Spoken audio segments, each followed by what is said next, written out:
আসসালামু আলাইকুম রহমতুল্লাহ। আজকে আমরা সরেয় সম্পর্কে শিখব। সরেয়টা আসলে আমরা পারফেক্ট কিভাবে লিখতে পারি। খেয়াল করুন, আমরা সাধারণত সরেয় লিখি যে উপরের গোল্লাটা আমরা উপরের দাগের সাথে মিশিয়ে ফেলি। আসলে এটা উপরের দাগ থেকে একটু নিচে হবে। তাহলে দেখতে আপনার লেখাটা সুন্দর দেখা যাবে। ঠিক একইভাবে সরেয়র যে শেষাংশটা, সেই শেষাংশটা উপরের দাগের সাথে আমরা মেশাবো না।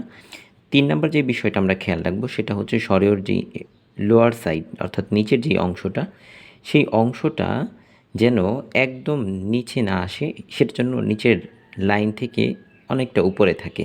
এবং সর্বশেষ যে বিষয় সেটা হচ্ছে এই যে এই সংযুক্ত স্থল, আকারের সংযুক্ত স্থলটা যেন বেশি নিচে না হয়, আবার বেশি উপরেও যেন না হয়।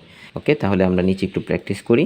আমরা দাগ থেকে একটু নিচে গোল্লা দিচ্ছি, এরপর রাউন্ড শেপ, আবার দাগের নিচে শেষ করছি।